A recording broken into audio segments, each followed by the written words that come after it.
vivida numa vida que cumpre a lei pela transformação do Espírito. Isso que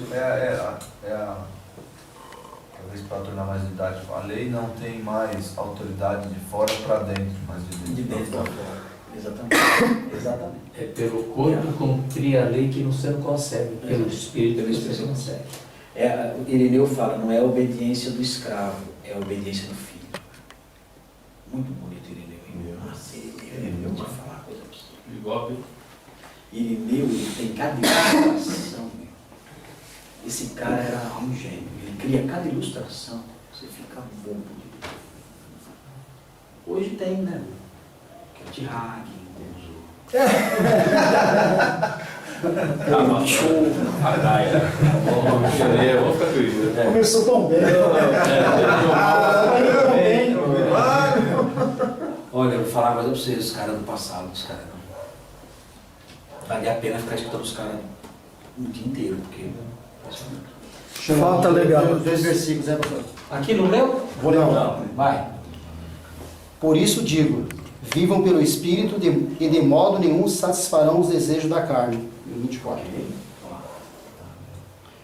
Os que pertencem a Cristo Jesus crucificaram a carne, com as suas paixões e os seus desejos. Ok, legal. Muito claro isso aí, né? Muito claro isso aí.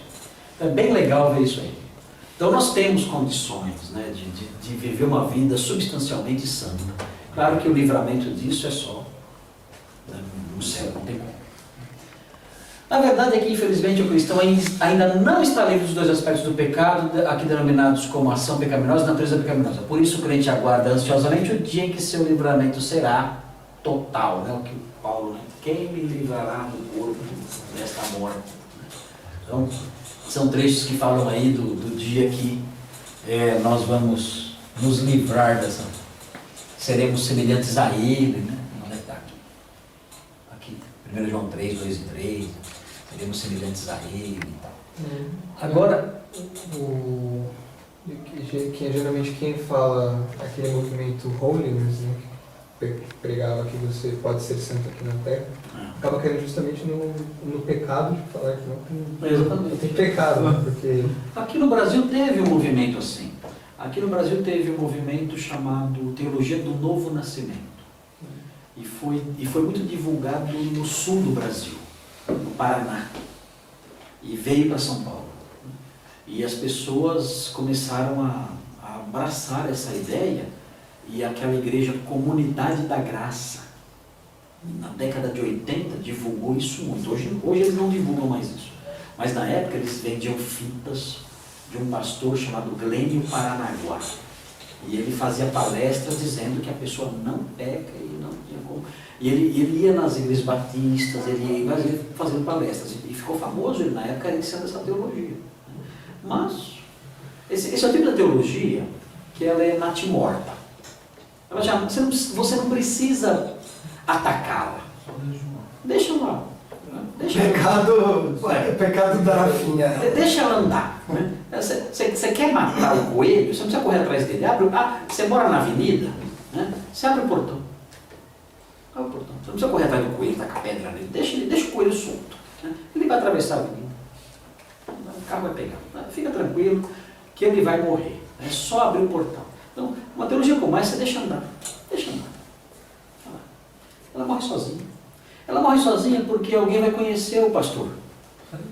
E vai um dia com ele até a padaria comer um lanchinho lá na Tadouro. Aí ele vai ver se o pecado existe ou não. Vai passar uma moça ao lado do pastor. Ele vai dar glória. Nossa, criação.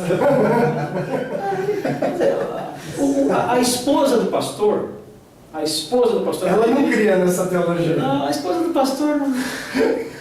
A esposa do pastor não bota fé nessa teologia.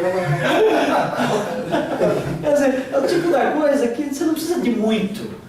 Não precisa ser teólogo, só precisa ter 2 olhos. Só precisa ter 2 olhos e alguns dias. Então vamos pro retiro, vamos. Pastor, você vai com a gente? Vamos lá. Vamos ficar 4 dias juntos. Volta ortodoxa. Vamos falar sobre o quê? Sobre esse assunto? Não. Não vamos debater isso não. Vamos falar sobre angelologia. Esse assunto a gente vai ver acabar por si mesmo. E acaba.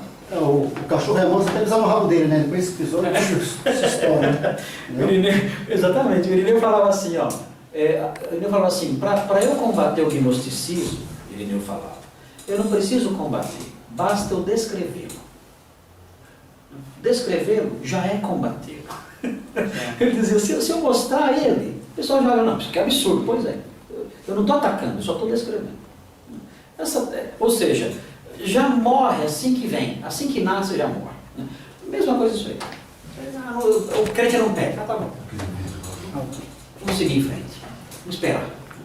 Como dizia um amigo nosso, daqui 20 anos a gente conversa. Não precisa esperar 20 anos não. Não precisa tudo isso não. É questão de... Falou isso aí na segunda, na terça já muda de ideia. Tem como. Legal. Aqui, ó, esse parágrafo aqui, ó. Esse aqui, ó. O único aspecto do pecado que Cristo anulou totalmente na cruz foi a culpa. Aí sim. Né? E lembrando, né? Aquela culpa objetiva, né? Não é o sentimento. Jurídica. Né? Não é o sentimento de culpa. Sua morte teve um efeito jurídico. Ele sofreu, não foi só isso, né? Mas foi também um efeito jurídico. Ele sofreu, em lugar do pecador, o castigo da condenação que lhe era devido. É isso aqui que é evangelho, né? Isso aqui é evangelho. Isso aqui tem que pregar. Isso é evangelho. Por isso, o crente desfruta da posição de justo diante de Deus, sem ter que temer qualquer julgamento ou sentença. Não há sentença, senão a condenação. Ao contrário do que muitos dizem, essa doutrina jamais deve encorajar o pecado. Não há justificação. Estou perdoado, mas eu morri. Mas essa não é a única doutrina. Há a doutrina também que diz que eu morri para o pecado. Então não posso viver nele. Esse é um aspecto muito legal, muito importante da amartiologia. Ok? Tudo bem até aqui? Tranquilo? Bem. Sem problemas? Assim, pastor, essa parte que você olhou agora, assim, no final, o brasileiro ele é tão acostumado com a impunidade, pensando no nosso povo, na aceitação do evangelho, que ele não consegue entender Deus como um juiz, que vai punir o pecado. Eu acredito que no psicológico do brasileiro, acho que funciona um pouco isso. Começa a falar do evangelho, não é possível que ele vai fazer isso. No final, todo mundo vai ser salvo, né? Tá festa. Eu ouvi isso ontem, Então, do senhor. sabe, eu Final, acredito. tudo bem. Então ele esquece esse aspecto do pecado. Alguém teve que morrer para que... Há um abismo tão grande entre a percepção de Deus do brasileiro e a realidade que, olha, eu não sei o que vai ser pior no dia final. Se é o susto disso, que as pessoas vão receber, não, peraí, mas é isso? Ou a condenação em si. Porque é totalmente... Você vê pessoas, olha, tem gente que foi expulso aqui da igreja porque por viver no pecado, aquela coisa toda.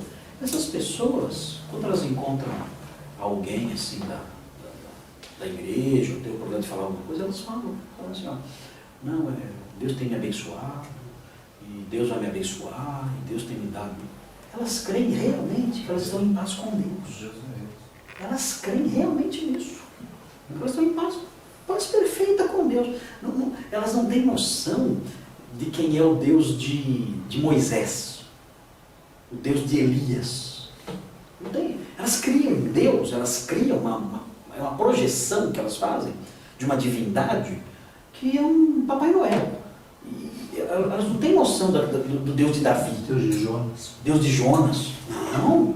Deus de Isaías. Deus de Isaías é uma coisa de tremer, cara. É de tremer. Não tem essa noção. Peraí, quem vai te abençoar? O Deus de Isaías vai te abençoar? O Deus de Moisés? O Deus de Elias? Ah, amigo, desculpe, não vai mesmo. Não vai mesmo. O Deus que eu conheço, o que você criou, esse Deus idiota que você criou, eu não sei o que vai fazer. Mas o Deus de Isaías, esse você está maluco. Mas não há essa noção. É isso aí. No final Deus vai...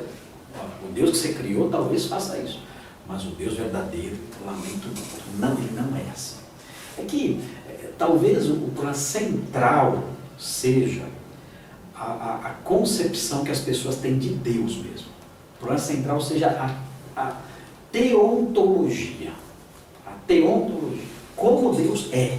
Não como eu acho que Ele é, ou como eu queria que Ele fosse, mas como Ele é de fato. Isso é que deve contar. Porque as nossas percepções, o nosso coração é uma fábrica de ídolos. Eu vou ficar inventando. Coisas que não são reais. É a falta de conhecimento de Deus que é a raiz de todo mal. Bom, o alcance do pecado. Aqui rapidinho, porque é bem tranquilo. Isso aqui não tem mistério nenhum. O pecado atingiu os céus, ok? Entrou no universo por causa da rebelião de Satanás, que segundo a tradição hermenêutica, é descrita em Isaías 14, 12 a 15, Ezequiel 28, 12 a 15. Isso afetou os céus, de modo a infestar as regiões celestiais de anjos caídos, que também fazem guerra contra o crente. Então, o universo todo, inclusive o universo espiritual, foi afetado pelo pecado. Aqui no caso, o pecado de Satanás. A queda de Satanás provocou essa realidade, criou essa realidade, né? Demônios, né? Habitando nas regiões celestes, né? E afetou, claro, a terra. Com a queda do homem, o pecado afetou a terra, sujeitando a natureza ao sofrimento e à inutilidade. Isso aqui é o impacto do pecado sobre a criação. O reino vegetal e o reino animal foram prejudicados, além de toda a humanidade. Essa é a parte que a gente mais percebe, né? Todo esse impacto um dia será erradicado, desaparecerá. Mas a realidade presente preserva essas duas coisas aqui. Tanto os céus quanto a terra são afetados pelo pecado. Qual é a relevância de ensinar isso para as pessoas? Que importância tem ensinar isso para as pessoas? Talvez não seja que o senhor esteja pensando, mas eu já usei esse argumento para explicar para uma pessoa que não há vida além da Terra. Ah, tá. Uma vida além da Terra. Fora extraterrestres não existem. Não existe. Como é que você fez? Eu falei, o pecado afetou todo o universo, espiritual e material. E todo o universo que nós conhecemos, Júpiter, Marte, a Via Láctea e tudo mais. Então, se houvesse vida fora da Terra, seria culpada e deveria ouvir o Evangelho. Então nós deveríamos mandar... não manda missionário, manda astronauta. Missionários astronautas para Marte e descobrir o pessoal que precisa ouvir o Evangelho. Como é que vai ser a redenção dos marcianos? Né? Porque a criação, a natureza, né, que nos rodeia, ela será redimida. Redimida do quê? Do cativeiro, da corrupção e da inutilidade, da vaidade, como é dito. Será liberta da vaidade, da vanidade, das coisas vãs, da ausência de sentido que reina na natureza como um todo. Agora, eu não sei como o amilenismo lida com essa possibilidade da natureza ser redimida do cativeiro da corrupção. Porque o amilenismo não tem espaço para um reino terreno. Então tem que dizer, porque haverá novos... O pós-milenismo ainda ia. O pós-milenismo, sim. Aliás, no pós-milenismo a gente vai domando os bichos. Vai domando com vários adestradores de leões e de lobos. Você cria o contexto. Chama David Salmon. Você cria o contexto ideal para o estabelecimento do reino, e aí Jesus vem e acaba tudo e tá tudo certo. Agora, a não ser que você creia, como eu estava lendo no MacArthur ontem, naquele livro Caos Carismático, ele falou de um acho que é o Oral Roberts, parece, não me lembro agora, que Oral Roberts já ressuscitou tanta gente que já perdeu a conta, ele fala. Nem lembra quantos ele já ressuscitou. E ele também parece que já foi ao céu. E ele no céu ele viu cavalos. Pela terra. Ele viu o cavalo? Ele viu cavalos, ele viu cães, ele viu todos os bichos. Só que os bichos são perfeitos, não tem nenhum bicho que morde, nenhum bicho que tudo perfeito. Então ele fala isso. Ele, não sei se foi o Oral Roberts, mas foi um desses caras aí bons aí que foram pro céu e gravaram CD. Tirar foto e ninguém tira. Não pode Ninguém tirar um selfie com Jesus. não pode tirar foto, mas eles podem narrar. Jesus permitiu que narrasse. Então eles foram lá, ele brincou com Jesus na água, assim tinha um laguinho lá, eles estavam jogando água no outro, Jesus jogando água. É uma coisa linda, né? Aquela musiquinha. Siga a ação, né? Siga a ação. Tá jogando laguinho, diz que Jesus quando ri, ele dá umas gargalhadas assim, que é alto, isso coisa extraordinária. Qual que é o barato? Qual é o barato? Meu, o barato disso aí é que o cara ganha muita grana com CD desse, muita. Ele vende milhões de CDs, cara. Milhões, ele fica rico com CD disso. O cara vendeu até CD traduzido. Mas ele conta isso, Jesus lá, ele ficou amigo de Jesus, ele falou que não ora mais agora que não precisa. Agora Jesus, ali amigo íntimo dele. E ele viu o cavalo, ele viu o leão, ele viu o lobo, ele viu os bichos lá no céu. Lá, E comprova que o Paulo não viu. Né? Ele fala o seguinte, ele fala, Paulo não foi permitido contar, mas eu fui. Carta branca. É 13º, sabe? Estamos diante do Serafião. Esse é o Serapião. Fazendo escola. Isso aí, ó.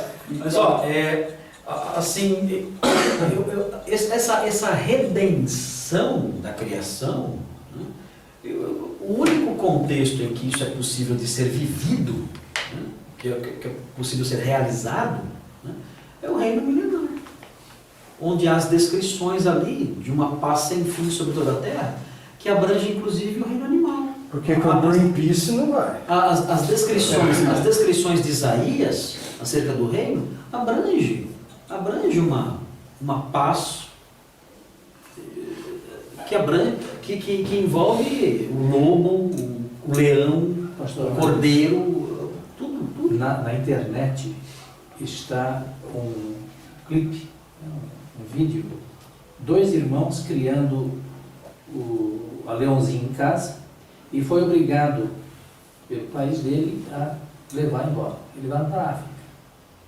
Passou algum tempo, creio que sejam 2 anos, jogaram lá. Eles voltaram lá. E os leões, que já estavam grandões, reconheceram e amigavelmente fizeram carinho, queriam um carinho do lembrar. É impressionante, vale a pena ver. Isso baseia-se. Aqui, olha aí. Mas é impressionante. Ontem nós vimos esse. Os caras confundiram o leão, falando, peraí, acho que é ele. Aí só vem esposa de trás da grade dizendo, não era. Vale a pena ver, é impressionante. Realmente. Não sei se é montagem, se for montagem é muito bem feito. No pós-milenismo, talvez.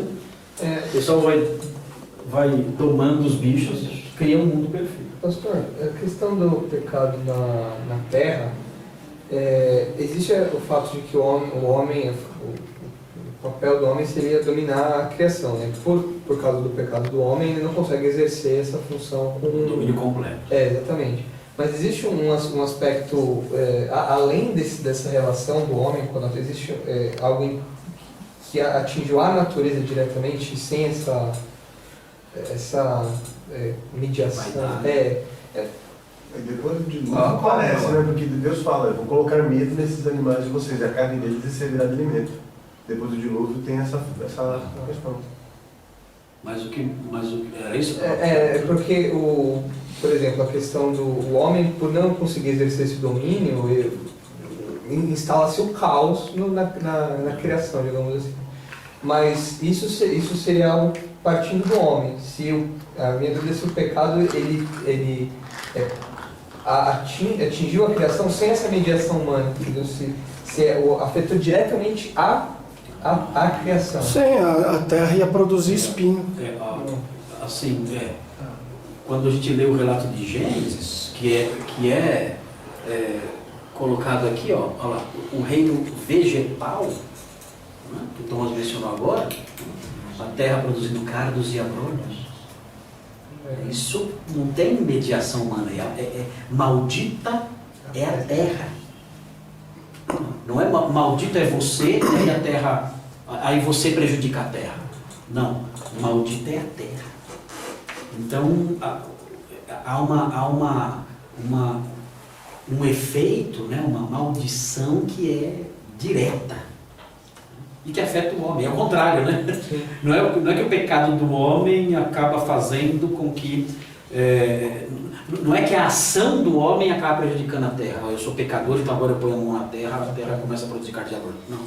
A maldição da terra afeta o homem. Maldita é a terra, ela produzirá isso e agora então você vai suar para tirar a comida dela. E isso acaba desembocando na questão do homem como sendo responsável pelo gerenciamento disso, porque por causa dele, a criação se tornou mal. Ou até há uma luta agora para evitar, para fugir desses efeitos. Né? A ecologia. A ecologia é isso. Ou a tecnologia. O que é a tecnologia? É um jeito de tentar reduzir o efeito do pecado. Também dá dor no parto, tem um monte de jeito. O homem agora tem que se desdobrar para evitar. O Francis Schaeffer ele fala das 5 divisões da queda. Ele fala dos 5 rompimentos. Então ele fala que primeiro houve o rompimento do homem com Deus. E o homem tenta sanar isso através das falsas religiões.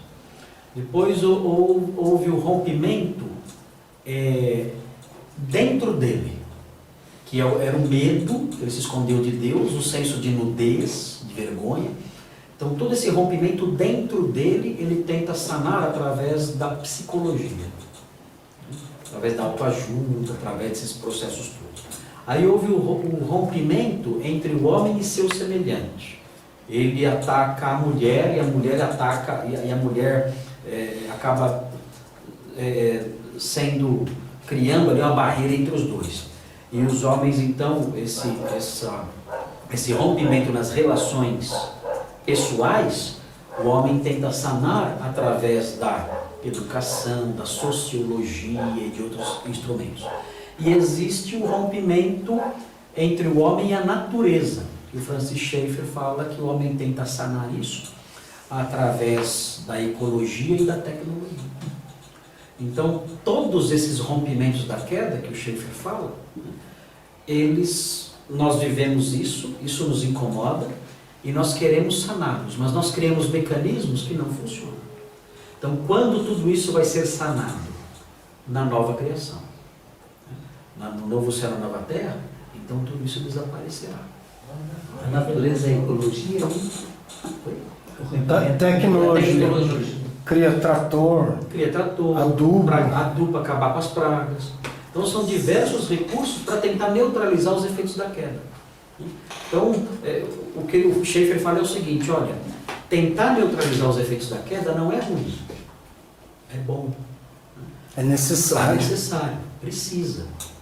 Agora, existem efeitos da queda que o homem tenta neutralizar de modo que desonra a Deus.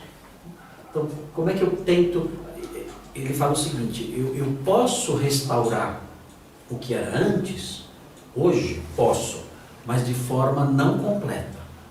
Então, o relacionamento com Deus, eu posso restaurar através de Cristo. O relacionamento com o meu semelhante, eu posso restaurar através da igreja, convívio com os irmãos, de um casamento saudável.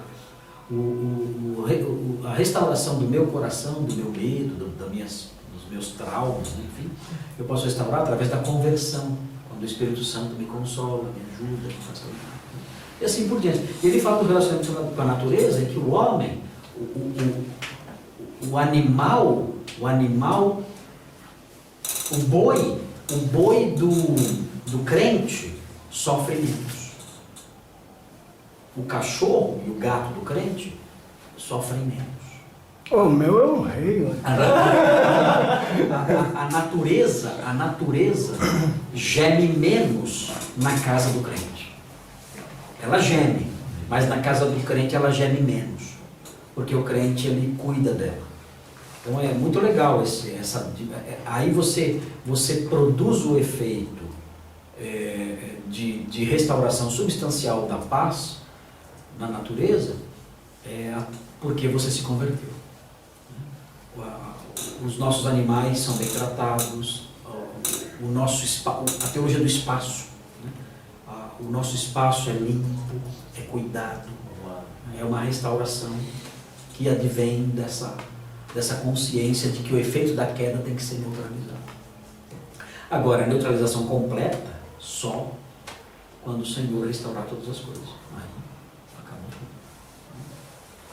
Mas é interessante essa concepção do Francis Schaeffer, né, dos efeitos da queda. Aliás, acho que eu vou incluir isso aqui. Eu vou incluir isso aqui, talvez. Sobre o alcance do pecado. Os rompimentos do pecado. Bom, legal. A origem do pecado no homem, aqui também é muito simples isso. O pecado, ao se perfazer na história humana, passou pelas seguintes etapas. A prova, que é o período no qual o homem foi sujeito ao teste, consistia na obediência a uma ordem específica de Deus. Não se sabe quanto tempo esse período durou. Na Bíblia parece tão rápido, né? Parece que foi um dia. Mas foi um dia só, estava lá uma semana. Mas de Noé pro neto, pro bisneto dele já tinham cidades, nações. A Bíblia narra de um jeito que parece que aconteceu tudo em 3, 4 dias. Tentação refere-se à atividade maliciosa e persuasiva de Satanás sob a forma de serpente. Essa atividade que ela exerceu sobre Eva. E a ação da mulher em oferecer o fruto ao seu marido. E, finalmente, a origem aí é a queda. Refere-se ao fato de o homem ter cedido à tentação, quebrando a ordem de Deus. A desobediência do homem foi voluntária, como ser pessoal dotado de real livre-arbítrio, né? No sentido correto da palavra.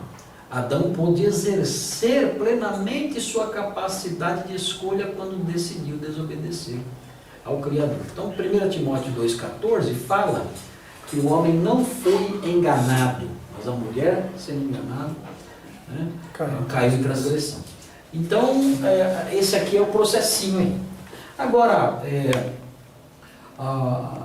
quando o pecado se perfez, quando o pecado aconteceu, Aquela coisa na cabeça. né, geralmente levanta essa questão, peraí, mas quando a mulher viu o fruto, já não houve pecado? Já cobiçou o fruto. Cobiçou o fruto, já não houve pecado. Como é que se lida com isso? Então o pecado existiu antes. E aí? De qualquer modo, o que pega pra gente é o diabo. Por um só homem entrou o pecado no mundo. Mas como é que ela cobiçou se ela não tinha natureza pecaminosa?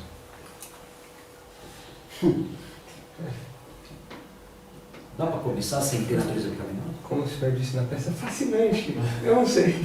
Fascinante. Fascinante. Não sei. Eu não sei. Mas eu não sei. Bom, nem todo desejo é pecado. Todo desejo é pecado. Pode ser que ela tenha. Quem almeja o episcopado, excelente obra almeja. O Assim, problema é a palavra cobiça. Mas assim, eu não lembro agora, quando é descrita o desejo da mulher em relação ao fruto, é usada a palavra cobiça? Só vendo. Acho que não, acho que falou assim, Só vendo depois no hebraico. Ela viu e percebeu que era um fruto desejável e agradável à vista. É isso? Acho que ela viu e falou que ele deve ser gostoso. É. Só que ela tinha resistência a isso. Na tentação do diabo, ela resiste logo de cara. Fala, come? Não posso comer. Posso comer. Aí depois é dito, ó, ela vendo que era desejável, que era bom para dar conhecimento. Aí sim, aí desejou mais do que devia. Aí desejou mais do que devia. Mas aí ela ele fala vendo antes, que poderia né, dar conhecimento. Mas, Mas isso é pecado? não, mas, então, mas antes dessa parte. É pecado ser tentado? Não. Não é pecado ser tentado, é pecado. Permitir ser tentado é pecado, vamos dizer assim. Permitir ser tentado é pecado. Mas ela foi pega lá, estava lá por. Não parece. Alguns falam até antes, falam assim, ó, ela já pecou de estar perto da árvore. Aí o legalismo come de colher. Que devia ter ficado longe. Ele já. Aí, Pastor, mas nessa, tem uma É parte. complicado, né? De repente fala para ela assim: olha, certamente você não morrerá, mas será como Deus. Né? Nessa parte da engana. Aí depois dessa parte ela Aí fala ela- foi desejável, aí. Então, Sabe, eu tenho uma teoria acerca disso aí. Eu tenho uma concepção que é bastante seca acerca disso. Seca no sentido de considerar nessa dispensação da inocência, né, como é chamada por alguns aí, de considerar que pecado nesse período, pecado é uma coisa só. É um ato. É o ato de comer aquele fruto. aquele fruto.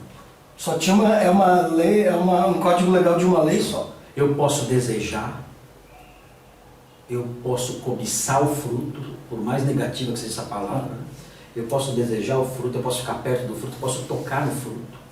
Se bem que ela fala que não podia tocar, não sei se. Mas o pecado é comer. Qualquer coisa que não seja isso, não é pecado. A minha concepção disso é uma concepção bem legalista mesmo. É legal mesmo. Quando o pecado se perfaz. Quando o pecado se perfaz. Não estou falando do A pecado. desobediência da ordem específica. Exatamente. Não comerás. Quando o tipo penal é realizado. Qual é o tipo penal? É comer o fruto. Mesmo porque Pena, morte. Então, aí no caso, não estou falando do pecado transmissível, não, o do pecado. Pecado. Mas ela comeu, mas não afetou a gente, não importa, comeu, pecou. Mas o pecado seria um só. Não é desejar, não é olhar, não é chegar perto, não é tocar, não é lamber. Se ela lamber o fruto, não pecou. Mas quando é que o ato de comer se perfaz? É quando eu mordo? É quando eu mastigo? É quando eu engulo? Quando é que eu comer? Se eu mordo e cuspo, eu comi? Comi? Você acha que eu comi? Se eu mordi, eu acho que não comeu. Quando é que se perfaz? Pra Deus, né? Assim, eu imagino da visão na goela. mordeu. Ou quase comeu. Porque eu acho que o morder faz parte do itinerário do crime. Mas o gostinho chegou na boca. O itinerário do crime envolve pegar, morder, mastigar e engolir. Quando eu engulo, eu perfiz. Agora, é bem seco isso. Mas eu acho que o pecado aconteceu quando a mulher comeu. Quando ela olhou, quando ela quis, quando ela pensou. Eu acho que não houve pecado. Porque não havia norma que definisse esse pecado. E não há crime sem lei anterior que o define. Será que Adão e Eva não passeavam e não olhavam o fruto? E desejavam. Mas o desejo deles não era pecado. Não era pecaminoso. Tinha como. Isso aí, exatamente. É que é o seguinte, é que há quem diga que a lei do Senhor é eterna. E ela já existia no Éden. Eles colocam toda a lei já ali, né? No Há ar. quem valorize tanto a lei mosaica Adoração que já. fala que ela já existia no Éden. Pelo sábado, né? É o pessoal do mar judiaço. Mas Aí o Novo Testamento Aí o explica pecado isso. aconteceu. Mas a questão da lei moral, ela, de alguma maneira, ela já Claro, já tá claro, lá. mas ela não foi revelada. Então, se não há lei, não há transgressão.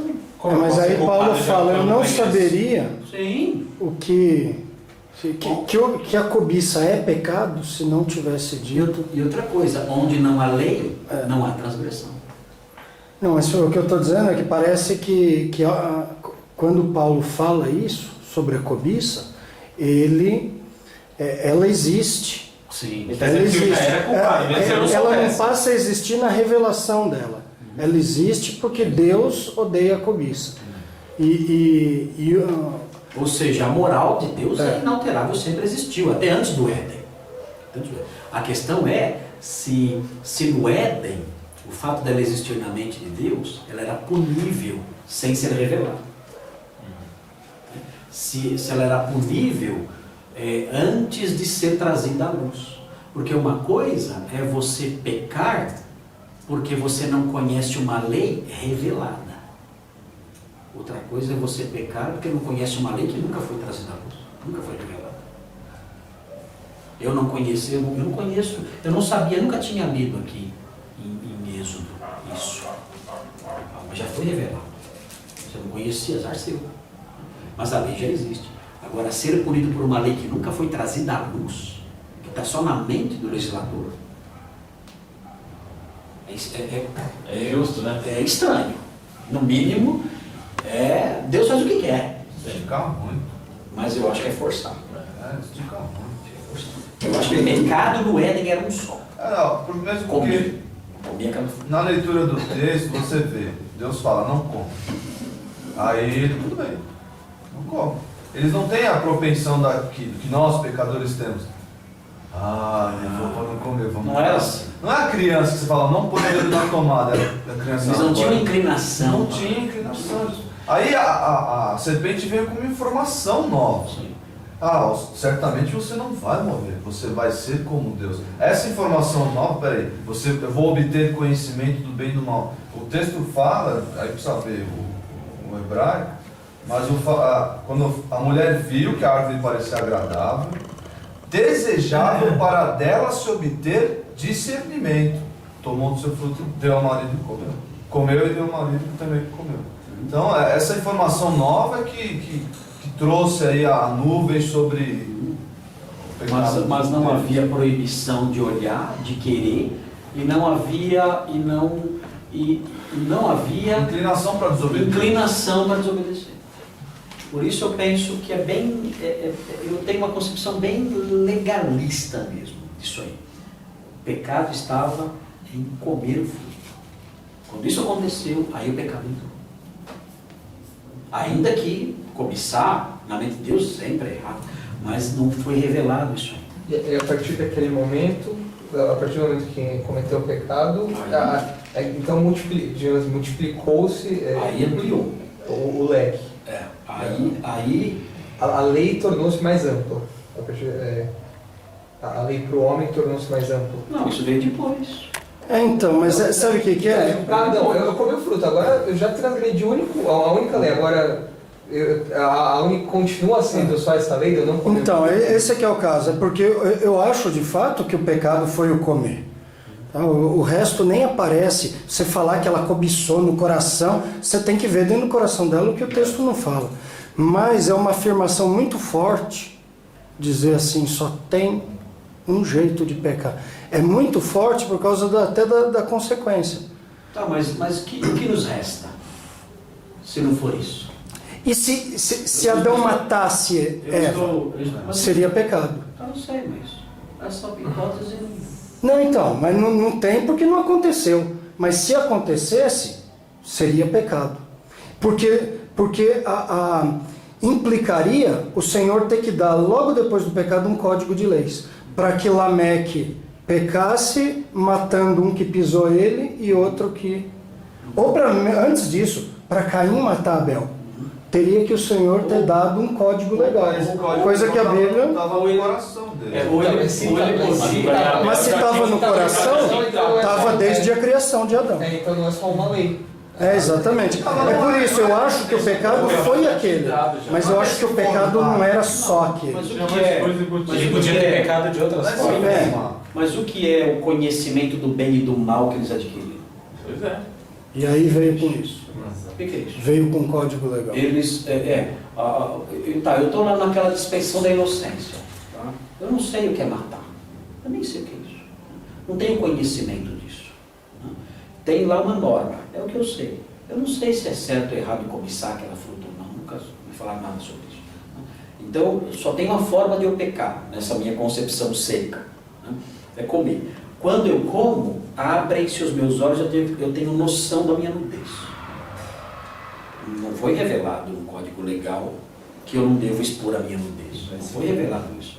Isso, eu passo a ter uma consciência que envolve o conhecimento do mal. Isso aí não é uma revelação escrita, mas é uma revelação que está na pessoa. Não, e em consequência de comer o fruto. De alguma forma. Ele não explica como isso faz, mas a árvore chama exatamente. A árvore do conhecimento do bem e do mal. A árvore abre a porta para eu ter conhecimento de maldades que antes eu não sabia que existiam. Então agora eu sei que é errado matar, eu sei que é errado ficar nu, eu sei que é errado oferecer um sacrifício com pecado junto. Eu não preciso de uma revelação escrita. Né? Meu coração já é invadido por essas coisas. Então, nesse momento a lei teria sido gravada no coração do homem? Não dá pra fazer. É que não sabia o que era mal. Não sabia o que era o bem. O que está falando, acho que é por aí. Mas nesse momento ele sabe. Na hora que ele comeu, os olhos se abriram. Agora eu sei o que é errado. Então, sabe o que é o mal. Não necessariamente a diferença foi colocada, o bem, uma... Não, Não, é que a referência escreveu a lei no coração. Exatamente. Porque Deus criou puro, Deus criou perfeito, Deus criou essa santo. consciência moral. Não são normas legais, mas é consciência moral. Por exemplo, aquilo que o Thomas falou, por que Adão então não matou Eva? Né? Não existia ainda essa concepção, pô, peraí, ela... O que é matar? Porque eles eram imortais. E outra coisa, ela transgrediu agora para que... Não. Ele não tinha ainda recebido esse conhecimento, só veio depois que ele comeu realmente. Quando ele comeu, seus olhos se abriram. Sim. Aí talvez, não sei se gravou no coração, mas pelo menos uma percepção do que é errado, do que é certo, ele passou a ter. Sim.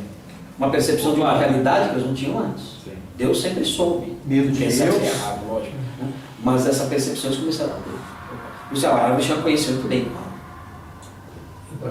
Que é isso? Aí, agora eu sei que eu não posso matar. Quando Lameque mata, quando Caim mata, opa, eu fiz o mal. Eu sei o que é o mal. E até Mas sabe onde está o problema? Quando Davi cita os pecados da ignorância. Aí o pecado não depende da consciência do pecador, depende da agressão contra Deus. Bem. Então, mesmo ignorante, mesmo inocente, eu posso fazer algo que agrida a Deus. Por exemplo, matar Eva. Eu não acho que ele faria isso. Ele não tinha razões para fazer isso. Não foi nem tentado a fazer Mas isso. quando Davi fala do pecado de ignorância, ele fala de pecados que eu cometo sem em relação a coisas que não foram reveladas. Não, então, mas é pior. É pior, porque agora, mesmo tendo consciência disso, eu faço sem saber. Ou seja, é pior ainda. É pior eu conhecer a moral e pecar sem saber do que eu não conhecer nada e pecar. Mas é pior. Que o código moral que a pessoa passa a ter acesso pelo conhecimento do bem e do mal é muito limitado. Eu não posso saber, por exemplo, sobre a cobiça. Ainda assim, pecado não depende do desejo da consciência do pecador, mas de quem o pecado agride. Certo. O pecado é ação contra Deus, independente da intenção, aliás, independente de qualquer condição do pecador. É que eu não posso imputar, eu entendo isso, mas é errado, mas eu não posso imputar responsabilidade se eu não revelei. Eu posso imputar responsabilidade se eu revelei e a pessoa não conhece. Aí eu posso imputar responsabilidade. Mas eu não posso imputar responsabilidade se eu não revelei. É isso que eu estou dizendo. Mas caiu Tá? Mas aí no caso eu revelei. Abriu-se os olhos e ele teve uma concepção de bem e do mal até um certo limite. Eu não tinha consciência da cobiça, por exemplo. Isso aí veio depois com a lei mais clara, escrita. Mas ele teve algo revelado quando ele comeu e os olhos se abriram. Então eu tenho uma noção que me foi dada de que matar é errado. Agora, no caso de Davi, pecados de ignorância, existe em Deus a exigência imposta de que eu obedeça coisas que Ele nunca revelou. E se eu não obedecer, Não, mas não foi. Eu sou culpado. Não, mas eu não usei o texto para isso, mas eu só usei para mostrar a ausência de voluntariedade ou de consciência. Sim. Mas essa ausência de voluntariedade, ela tem que ocorrer em relação a coisas reveladas. É aquela história, é o que você falou. Ah, eu não sabia que não podia parar aqui. Você vai ser multado do mesmo jeito. Foi revelado. Agora, se não tem placa, se ninguém nunca colocou placa, se ninguém nunca proibiu e eu paro lá, eu posso ser punido.